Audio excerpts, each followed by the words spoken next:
All right, we're talking charting timeframes today. We get a lot of questions about not only what are the best timeframes to use, but how many, specifically guys, how many different charting timeframes should a trader, especially when you're new, how many do you need to be looking at? People talk about 5-minute, 10-minute, 15-minute, and then you get into the daily, the weekly, the monthly, hell, even yearly charts.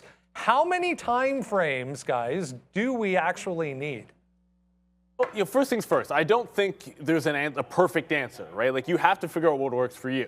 All that being said, try to keep it as simple as possible while getting the information you need to trade. I much like the Ramans in Rendezvous with Rama, and no one's going to get that, I believe in 3. Everything in 3. So I always have 3 different time frames, and it's why you separate them and how you separate them that matters. So I start things with a daily chart. And I think as long as you've got a daily chart, it gives you an idea of what the longer term trends might be. You can have your longer term moving averages up there as well. From there, I like a 15. Some people might say 20, 15. It's about the same thing. And this gives me more of a notion of what's happened in the last week. Like, what is the short-term trends? And then where are the key levels of support and resistance that I'm likely to be trading off of for that day.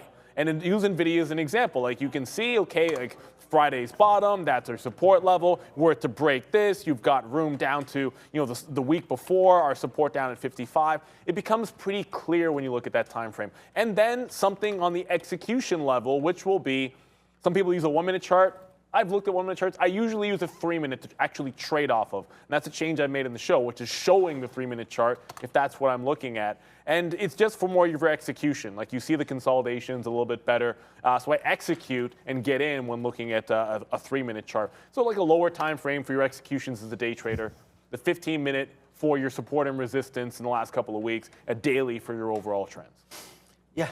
I mean, I don't have much else to say. I mean, Neal and I discussed this earlier, and it was really just, I think the best advice is you have to do whatever's comfortable for you, right? And I think that, like we said, there's a bunch of traders starting behind us now, and you're going to do your due diligence, right? You have to find out what works for you. I'm, much more of a scalper than probably many traders, so I like to get in and out, right? So I really just trade off the 1-minute. I've seen a lot of traders just like completely disregard this whole 1-minute chart, right? But for me, I've built my lines.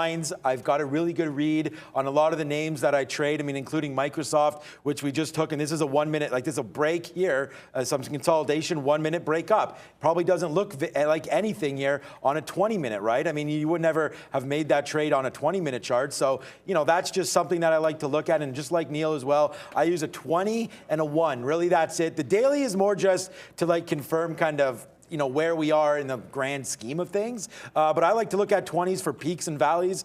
Just like right here, like that break there today of 306 on Microsoft was the high that we started on Friday or, a couple trading days ago. Also respawns with down here 305 break. So we know that there's some kind of love within here and takes off. So honestly, I think the time frame question is really just a matter of how comfortable you are and the style of trading that you're doing, right?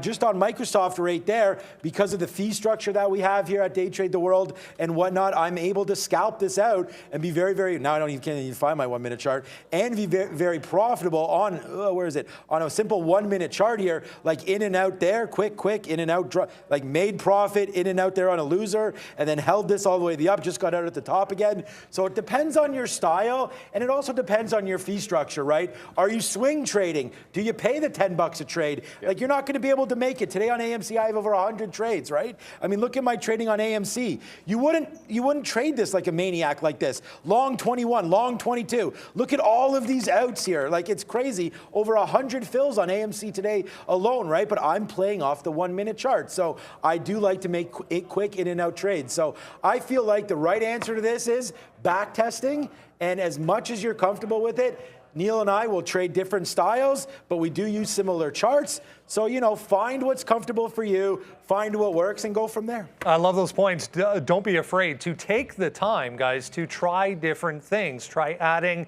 try removing, try adding a different one and removing that if it doesn't work. But take the time, and the answer to the question is, there is no right answer. Do what makes sense to you and what is profitable to you. That's a look at how many time frames do you actually need, guys.